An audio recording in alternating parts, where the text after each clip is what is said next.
Welcome to Vihari media. మనం అను my baby హాస్పిటల్లో అను group of hospitals chairman గాజుల రమేష్ గారు సార్, సర్జికల్ గ్యాస్ట్రోఎంట్రాలజిస్ట్ సార్తో మాట్లాడి మనకున్న డౌట్స్ అన్ని మనం తెలుసుకుందాం. హాయ్ సార్, నమస్తే.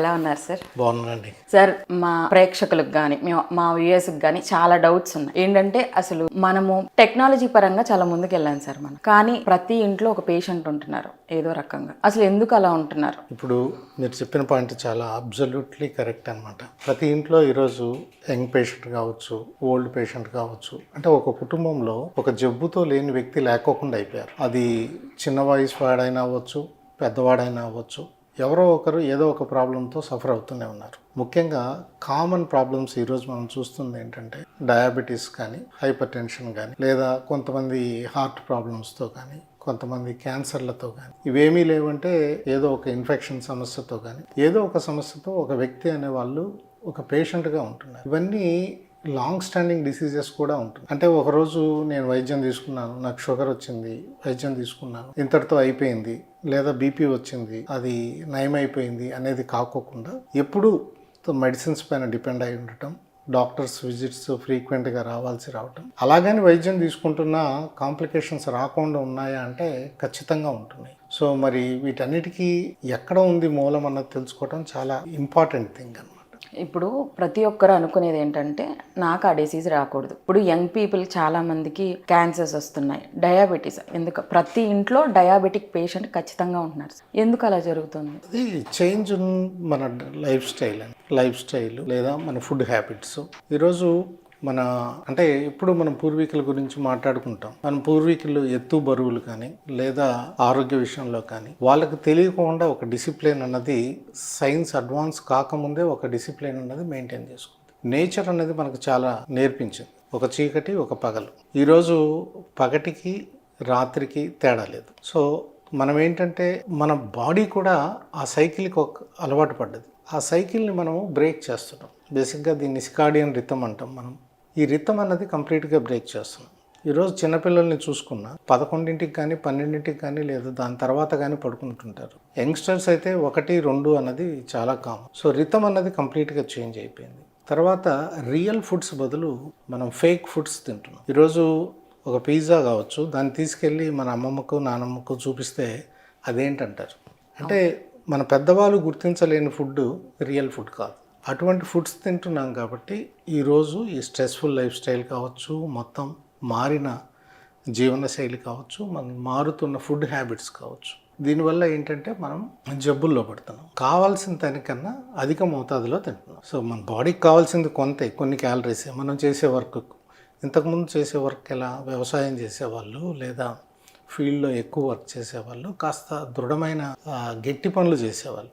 కానీ ఇప్పుడు అలా కాదు. మనం కూర్చున్న చోటే అన్నీ చేస్తున్నాం, కానీ తినటం మాత్రం ఎక్కువ తింటున్నాం.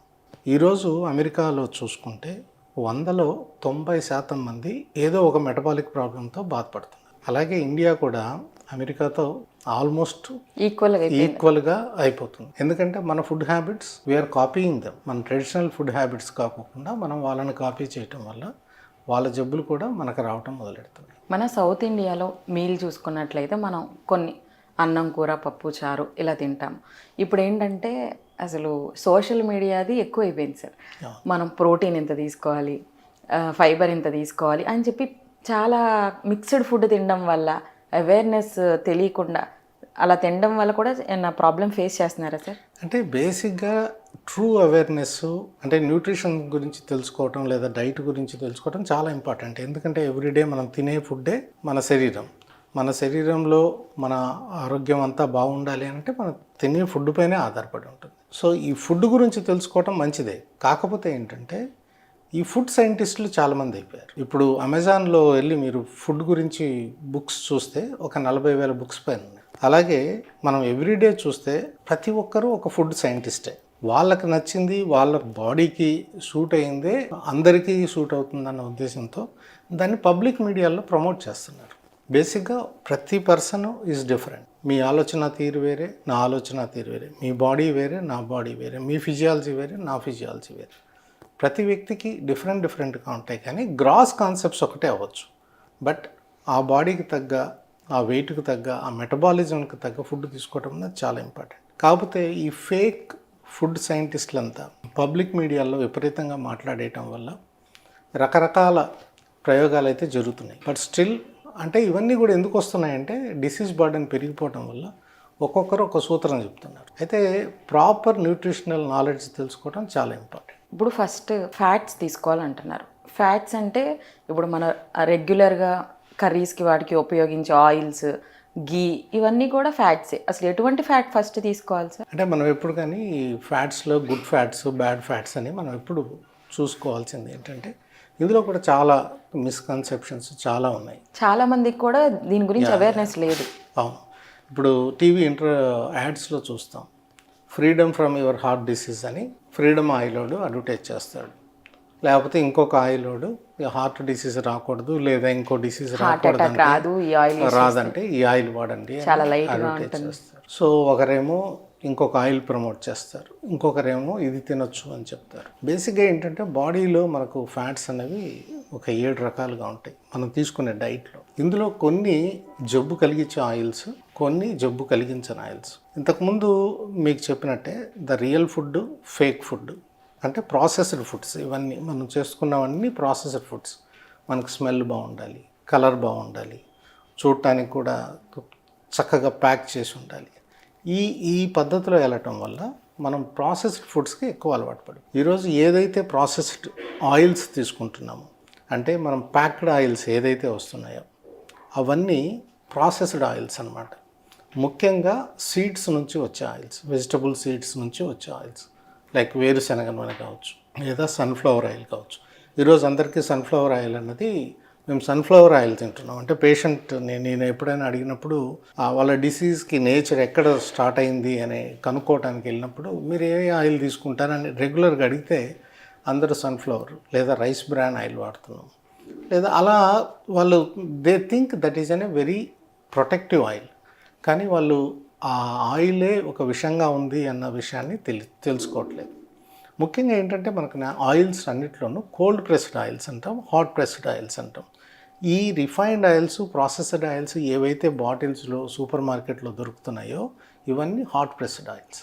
మామూలుగా ఒక సన్ఫ్లవర్ సీడ్ని అలాగ వెండబెడితే మీరు అది బ్రేక్ అయినప్పుడు దాని నుంచి వచ్చే స్మెల్ని మనం తట్టుకోలేము. లేదా cotton seed oil, cotton seeds ఉంటాయి, కాటన్ సీడ్ ఆయిల్ కూడా మనం రెగ్యులర్గా వాడుతుంటాం. కాటన్ సీడ్స్ని మనము వదిలేసినప్పుడు వాటిని బ్రేక్ అయినప్పుడు వచ్చే ఓడోర్ అన్నది చాలా బ్యాడ్గా ఉంటుంది. ఆ ఓడోర్ రాకూడదు అన్న ఉద్దేశంతో ఏం చేస్తున్నారంటే వీటిని హాట్ ప్రెస్డ్ రకరకాల కెమికల్ రియాక్షన్స్లోకి వెళ్ళి రిఫైన్డ్ ఆయిల్స్ తయారు చేస్తున్నారు. ఇందులో మనకు ప్రొటెక్టివ్ ఆయిల్స్ 2 ఉంటాయి. 2 రకాల ఆయిల్స్ మనం గ్రాస్గా తెలుసుకోవాల్సినవి, సాచురేటెడ్, అన్సాచురేటెడ్ అని 2 రకాల ఆయిల్స్ ఉంటాయి. సాచురేటెడ్ ఆయిల్స్ అనేవి స్టేబుల్ ఆయిల్స్, అంటే ఇన్ ద సెన్స్ మనం కుక్ చేసిన వాటిలో మార్పు రాదు. అన్సాచురేటెడ్ ఫ్యాటీ యాసిడ్స్ అనేవి ఏంటంటే ఆయిల్స్ అనేవి కుక్ చేసినప్పుడు బ్రేక్ అయ్యి మనకు ట్రాన్స్ ఫ్యాట్స్ అని వస్తాయి. సో ఒక రకమైన బ్యాడ్ ఫ్యాట్ లాగా కన్వర్ట్ అవుతాయి. ఇవన్నీ మనం తీసుకునే ఆయిల్స్ ఏవైతే రిఫైన్డ్ ఆయిల్స్ ఉన్నాయో సన్ఫ్లవర్ ఆయిల్స్ ఇవన్నీ పాలీ అన్సాచురేటెడ్ ఫ్యాటీ యాసిడ్స్ కింద వస్తాయి. వీటిల్లో ఏంటంటే ఆ బాండ్స్ ఏవైతే ఉంటాయో కెమికల్ బాండ్స్ ఆయిల్లో ఆ లిక్విడ్ ఫామ్లో ఉంచడానికి అవి ఎప్పుడైతే హీట్ చేస్తామో ఒక సర్టన్ స్మోకింగ్ పాయింట్ అంటాం, అంటే ఓ లెవెల్ దాటిన తర్వాత అవి బ్రేక్ అయిపోయి ఆయిల్స్ బ్యాడ్ ఆయిల్స్ లాగా తయారు.